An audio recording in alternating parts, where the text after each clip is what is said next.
Muito bom dia a todos. Sintam-se acolhidos nessa casa de Jesus. Obrigado, Cris, pela prece, ao Omar pela leitura.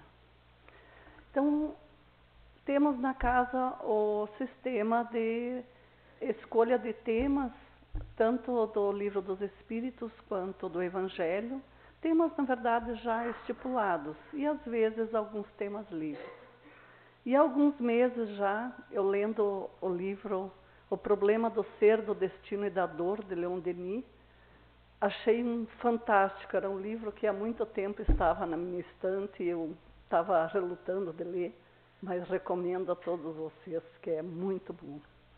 Então, hoje vamos falar de reencarnação, morte e vida.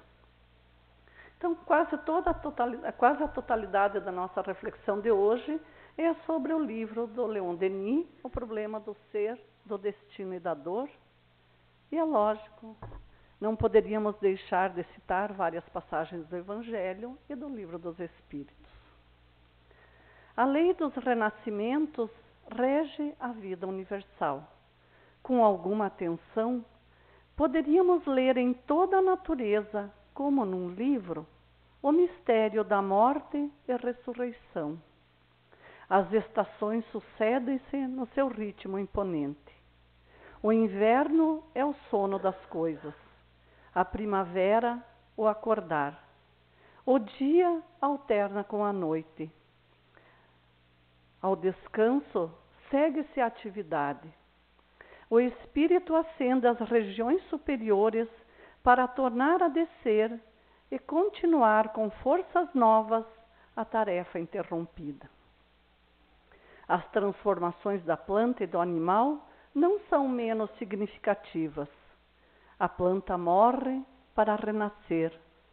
Cada vez que volta a seiva, tudo murcha para reflorir. A larva, a crisálida e a borboleta são outros exemplos que reproduzem, com mais ou menos fidelidade, as fases alternadas da vida imortal.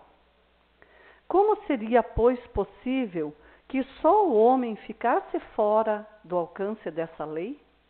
Quando tudo está ligado por laços numerosos e fortes, como admitir que nossa vida seja como um ponto atirado, sem ligação, para os turbilhões do tempo e do espaço? Nada antes, nada depois? Não. O homem, como todas as coisas, está sujeita à lei eterna.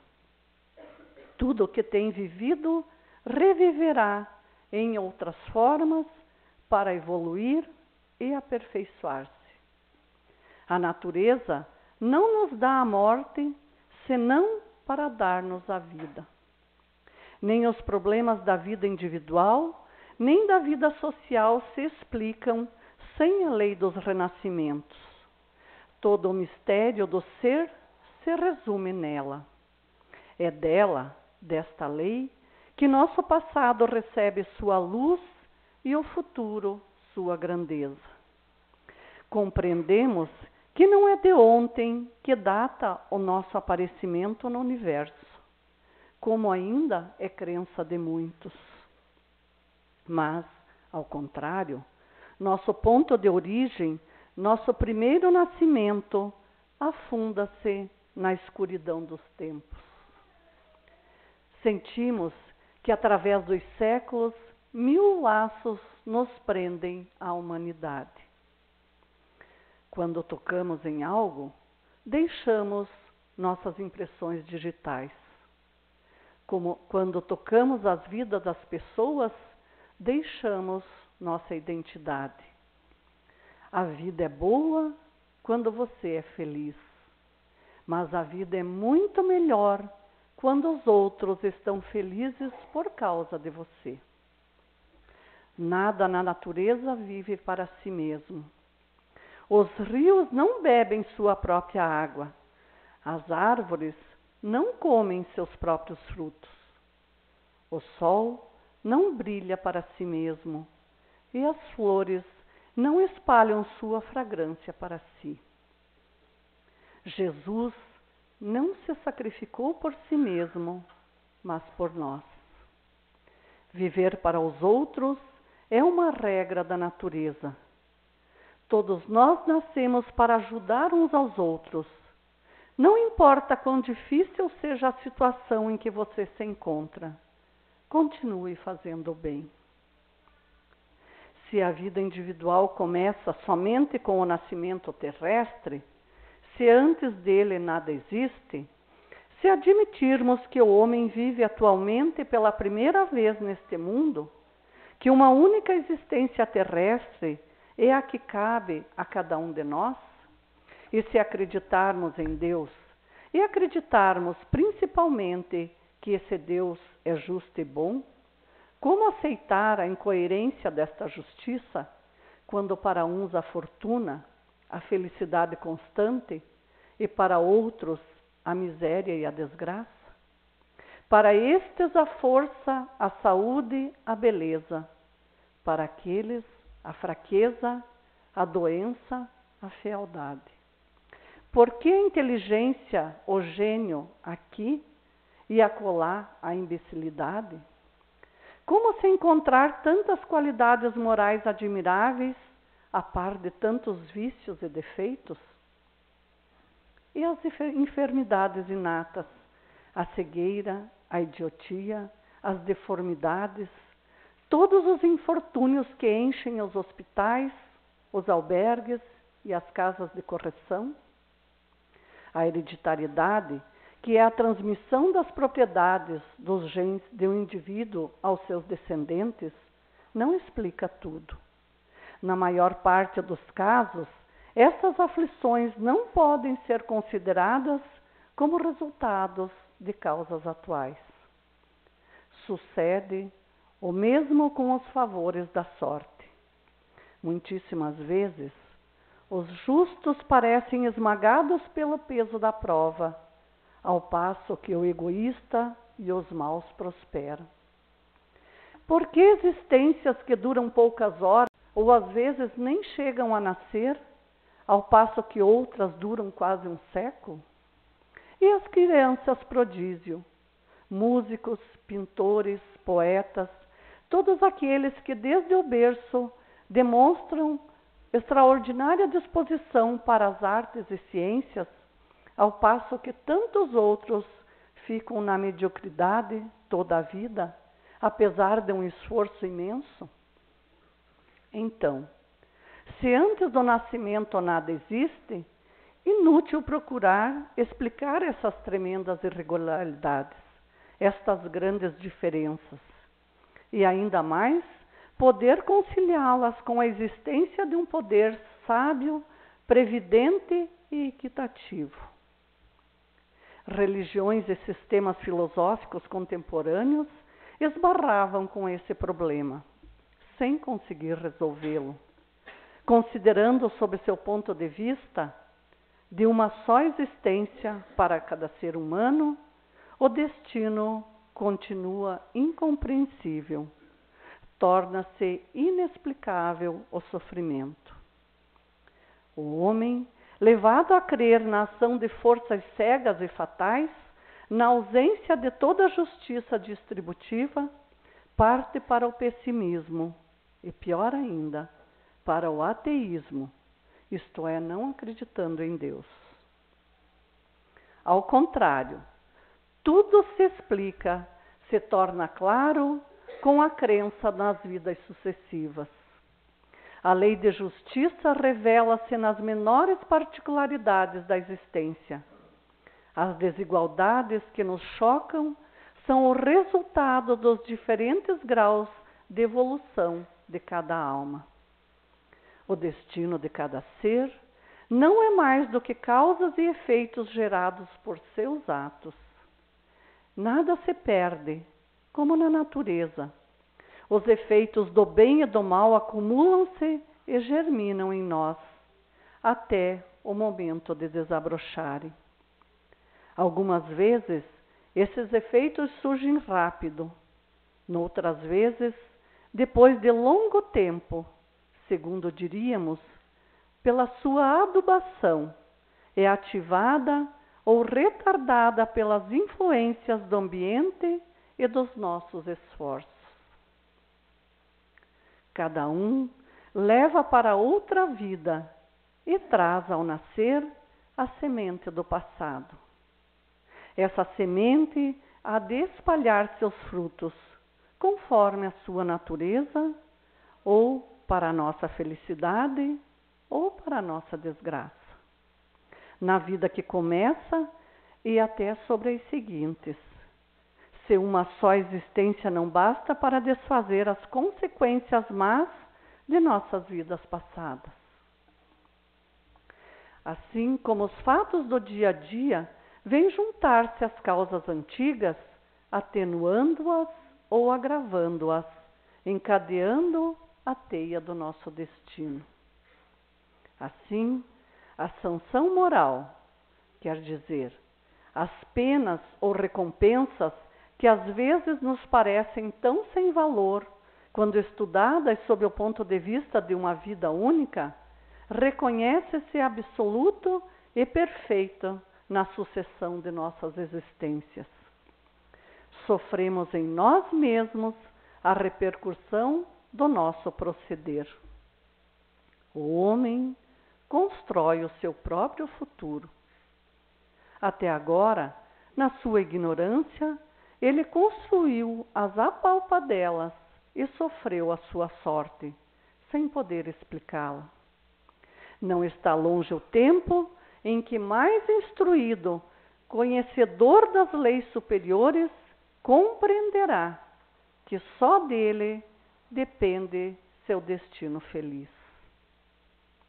A alma não é feita de uma vez só.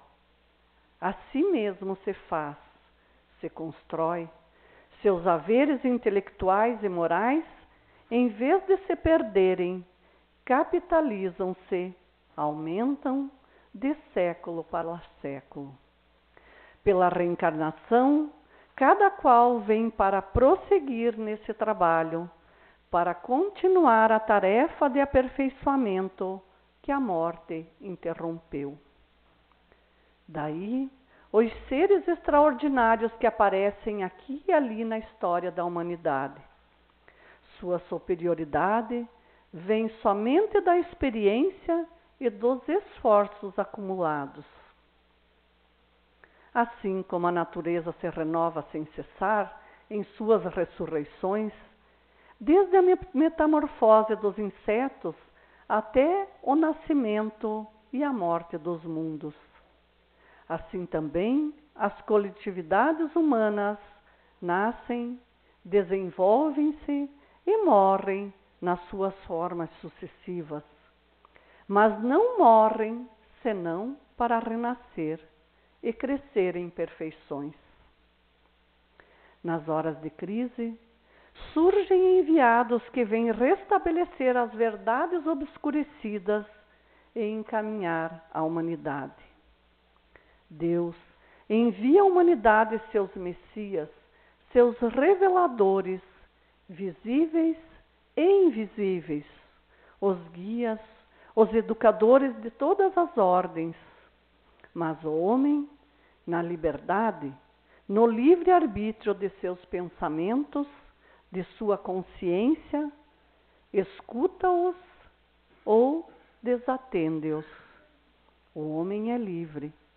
As incoerências sociais são obra sua.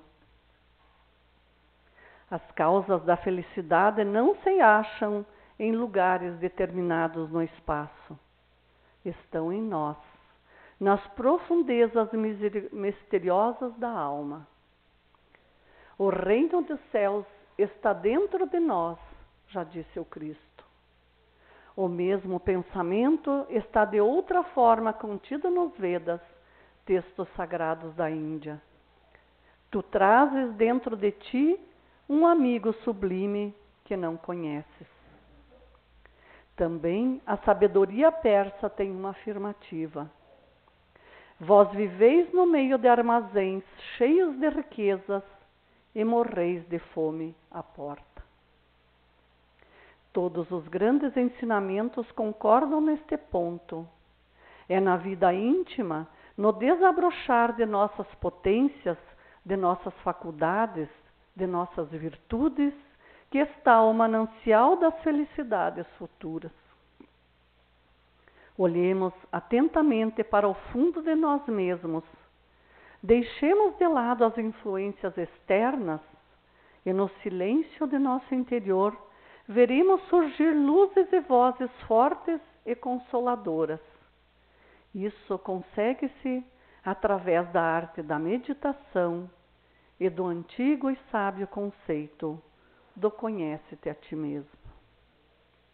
Mas há poucos homens que sabem ler em si mesmo, que sabem explorar o tesouro inestimável que contém no seu íntimo. Gastamos a vida em coisas banais.